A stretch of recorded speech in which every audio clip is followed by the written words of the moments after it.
final speaker is Dr. Peter Larmour of the Australian National University, and he will be talking to us on Ron's writing on corruption. Thank you very much. Like many people here, my first experience, I first met Ron as a student. This was as a student of the land tenure course that people have talked about when I was a young lands officer in Solomon Islands, involved in the business of returning land to custom owners, ending land registration and so on, these various decolonising tasks.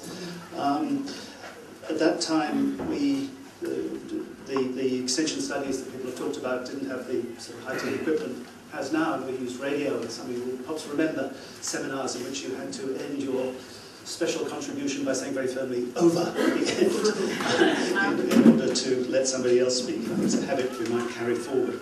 After that, I became what Alan Wentz called part of Ron's crew of editors at the Institute of Civic Studies, training at the same time as Wentabo. That's the time I met the family, and Tata particularly, and Nani, and I don't think I met Kevin yet, but we'll now meet. After that, I taught at the University of Papua New Guinea, and I became conscious of an important aspect of Ron's career that we've touched on a few times today, his enormous impact on policymaking in Papua New Guinea, the creation of the Waigani Seminar, an institution that persists, and also his interventions in the planning debates that Tata spread of Teo Furbo's work, which are still very hot issues. Since the mid-1990s, I've been teaching and doing research at the Australian National University, which is an institution which many people here have mentioned in terms of rather mixed feelings. I've been working on, until I was working in the late 1990s on very sort of Ron-ish issues about what I call foreign flowers. At the time of the coup in Fiji, first coup in Fiji, there was a phrase in Fiji Times that asked, was democracy a foreign flower? Imposed from outside, not able to be sustained by local circumstances. And I was looking at all sorts of examples of the imposition of foreign ideas, the resistance against foreign ideas, and also the willing embrace of foreign ideas. When you look around the Pacific, there's many cases where people, particularly in relation to religion, have willingly adopted foreign ideas. There's others where they've been imposed on them, and there's others where they've been imposed on them, they've rejected them. A lot of land laws like that Wen's talked about and Howard's talked about. And of course the Institute of Pacific Universities, as Bridges talked about, play a very ambiguous role in this process of imposing or seducing or resisting foreign ideas. And the Institute of Pacific Studies, which I was very privileged to work with for a few years in the early 1980s, was very much designed as a kind of site of resistance to foreign ideas, but also faced that sort of paradox and dilemma that Bridges talked about. In order to resist ideas, do you have to embrace them? And in resisting, do you become part of the system you're resisting? So there's all sorts of ambiguities about the roles of universities, also about the sort of utilitarian aspects of university, and whether that allows you to create the ideas that will be real alternatives, or whether you're just involved in some other kind of imposition of foreign notions. And more recently, I've become interested in a much more sort of confronting and tricky topic, corruption, anti-corruption. And I just finished a book on the subject, which Bridges' series at University of Hawaii is bringing out, and that's dedicated to Ron, because Ron is a pioneer of the study of corruption in the region, and also in relation to this book was, like many people, you've probably been a recipient of press clippings that Ron has clipped at various parts of the world that thought you might be interested in as a way of keeping in touch. And I've got here a few examples of some of these outrageous press stories about corruption in various parts of the region that Ron happily passed on. The book also tries to embody, I think, a principle that several people have talked about today, the sort of cross-disciplinarity, big issue for us in ANU, disciplines versus area studies. And I've tried to be cross-discipline, not just in a social scientific sense, but bringing more literature, poetry, into understanding corruption, what it might mean. Peli Alpha's work, Tales of the Tecoms, of course, is a sort of classic satire on corruption. Albert Wendt's work on Samoa, in the novels, has got a number of much more sort of scathing in a different way, pictures of corrupt politics. And lastly, Vili's work on jokes, I've drawn a lot on, because one of the things that's about corruption is we sometimes are deadly earnest and severe and condemning about it, but other times we deal with it by joking and find it quite funny. When I tell people I'm working on corruption, they often sort of delightedly tell me terrible stories, but their faces light up. It's a topic which we all like to hear about, and enjoy talking about, and often enjoy being scandalised about behind newspapers and so on. And in this book I've also tried to respond to an issue that Elise Huffer raised in a review of some work that Bron and I and others were writing on corruption, that we didn't hear enough Islander voices about what did people think was corrupt within the region. And fortunately we've got more kind of surveys now of what people actually think. And the one that I start off with in the book is one about a survey of popular opinion in parts of Solomon Islands, where I think 65% of rural people thought that the government was deeply corrupt, but they also disagreed very much with Western conceptions of what corruption was. So there was a strong sense of something bad going on, but also a strong sense of relativism going on, that local conceptions were not the same as Western ones.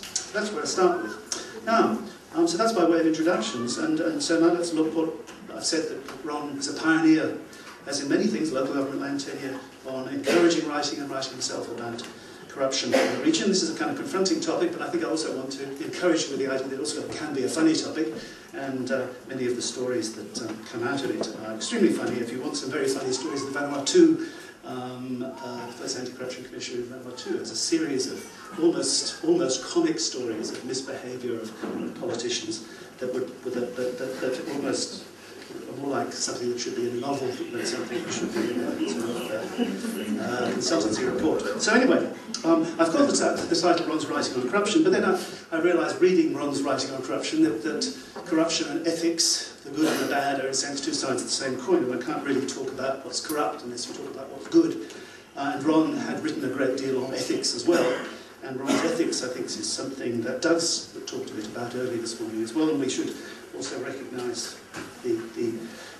take an interest in and read and integrate with our thinking Ron's ethical thoughts. So Ron was a pioneer in the study of corruption in the region. He paid increasing attention to it in his writing. The book he wrote with Margie and others on Cook Island politics, we're in the right place to be talking about this, was particularly concerned with nepotism and political favouritism. And I looked at a series of editions of the South Pacific book, Ron's sort of classic book, revised, I think 7 times, where he gave increasing space and reference to corruption issues. In the 1973 first edition, there was half a page on what he called hungry bureaucracies. He framed corruption in terms of bad bureaucratic behaviour, and no references to corruption in the index.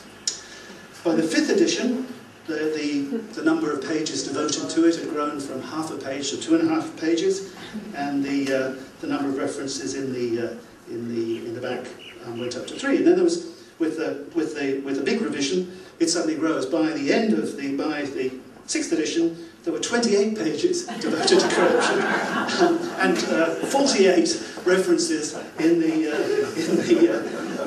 index. So something happened. Now, this is a big problem in corruption research.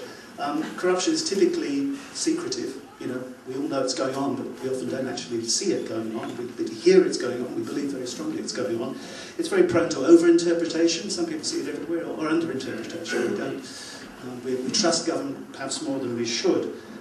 So whether Ron was recording a rise in the amount of corruption, whatever that is, or changing perceptions, or rise in perceptions of corruption, people were talking about it more, or like he was talking about it more, or whether the same behaviour was going on, but all our tolerance of it was going down, and so we saw more of it than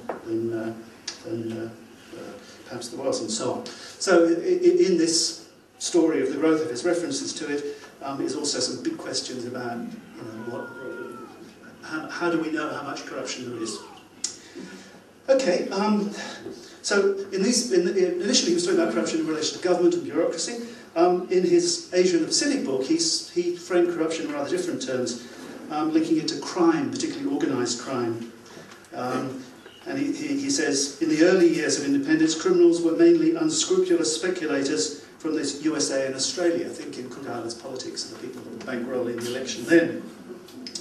However, in recent years, along with investment generally, organised crime has been mainly Northeast Asian. And his chapter in that draws on newspaper reports, inquiries and so on, and conversations with knowledgeable officials, Ron's typical method showed how Asian-based organised crime is linked to logging, fishing, immigration, drugs, gambling, prostitution.